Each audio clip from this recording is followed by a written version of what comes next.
As we talk to us about this, we're joined now by Professor Macharia Munene. He is Professor of History and International Relations, as well as the Associate Fellow at the Horn International Institute for Strategic Studies. A very good evening to you, Professor, and thank you so much for speaking to us. So, that last sentence, as I said, there are those who believe that Raila Odinga's candidature for president is a foregone conclusion. Does it then call into question this move by President Uhuru Kenyatta? Well, Raila's candidacy has always been there, and there never was doubt as to whether he would be a candidate.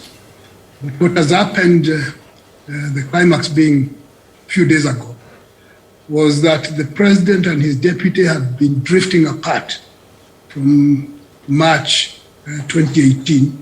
And although there was a time when there was almost a denial that that was happening, it came out very clearly that the two men are not seeing eye to eye as to the direction that the country should be following, as to what should be emphasized. And when you have friction between the number one and the number two, sometimes the number two is shown the door, which is what has happened. The two men seem to have disagreed on what to do in March 2018, and the deputy president defied the president's wishes as to what the country should be doing. So that appears to be the genesis of their differences, which has now culminated in the president coming out openly to say he supports. All right. Professor Munene, can we perhaps be a little bit more specific about that when you say Mr. Ruto defied President Uhuru Kenyatta and their differences of opinion on the direction the country should take? President Kenyatta says, as we mentioned, that he wants to fix the politics of crooks. Now, I wonder if there is some resonance to the root cause of the drift between the two men. Well, I think the reference to the crooks, that's a political statement.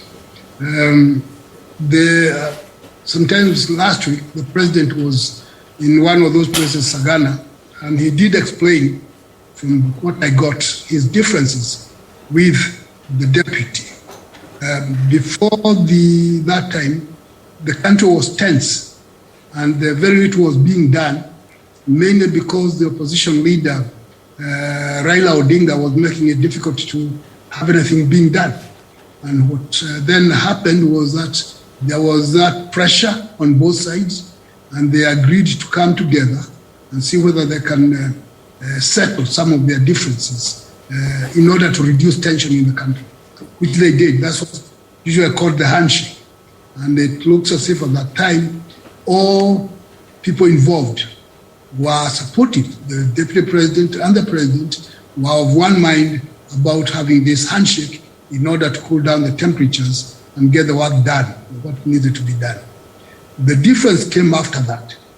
How much more concession to give to the opposition leader, and what is it that needs to be done. For the president, the continued engagement with the opposition leader was a way of assuring stability and peace in the country. And he was very interested in ensuring that that continues that.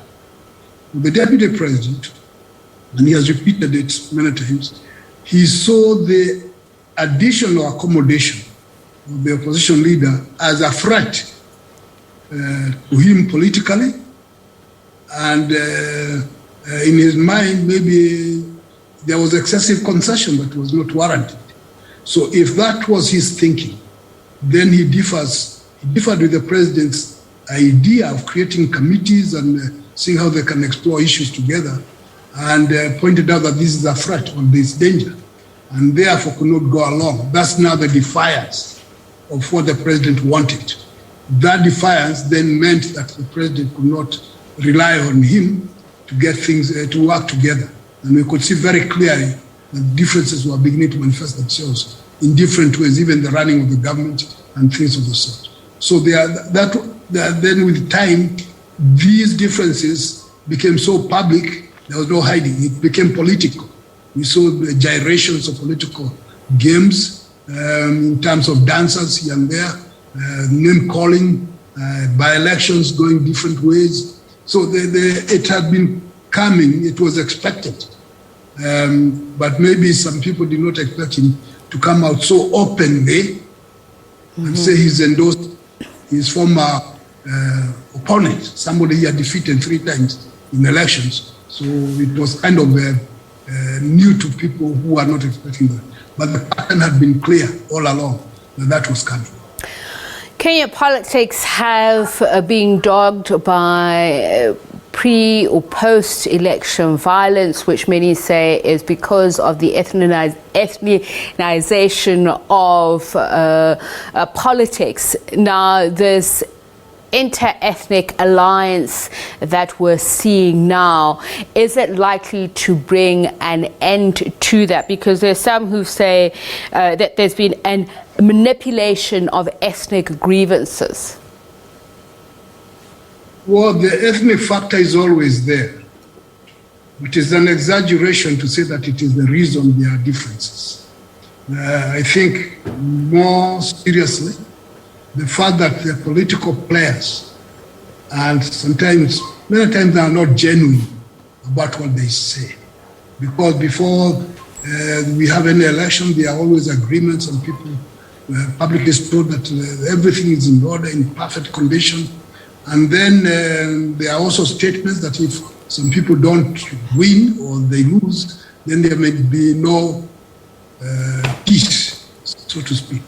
It is not so much the ethnic issue. The ethnic issue is usually manipulated to serve personal interests. And sometimes that serving personal interests can end up in violence, as sometimes has happened. Not all the time.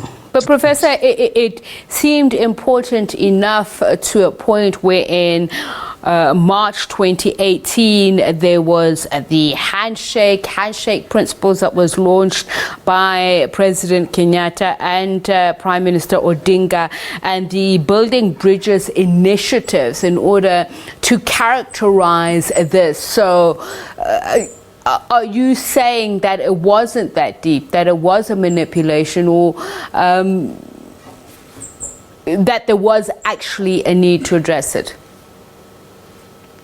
Well, there was tension in the country. What I'm saying is that the ethnic card is over-exaggerated many times. And because now it boils down to say that it is the Kikuyus and the Lus, and the rest of the country gets lost somewhere, which is not true.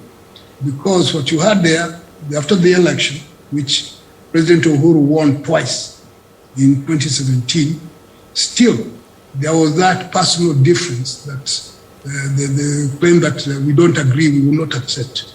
And so that political stalemate with Mr. Odinga having he got quite a number of votes, about 6 million, not enough to win, but you cannot ignore that. And Uhuru with his 8 million or so, the seeing that the inability, the inability of the government to govern and to keep the peace was the issue. Why that was the case, it was not so much because the Luos were demonstrating or the Kikuyus were whatever. It was simply that personality clash or commitment to principles had not been internalized properly.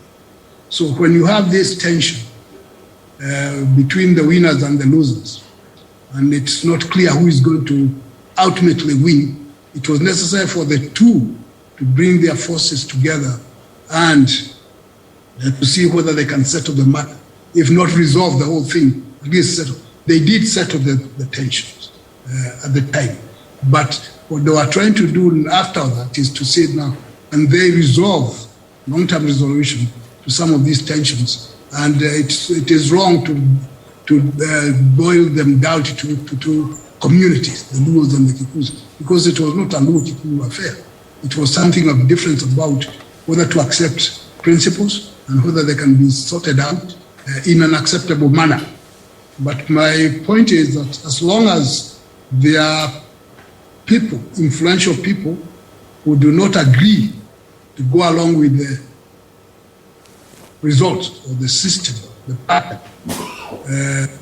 people will be there just talking and beating about the bush because it's built to personalities. And hopefully at some times we will talk about the constitutional amendments and how problematic they are ahead of those elections. Thank you so much for your time and your insights, Professor Macharia Munene, history and international relations expert, as well as he's with the Associate Fellow at the Horn International Institute for Strategic Studies.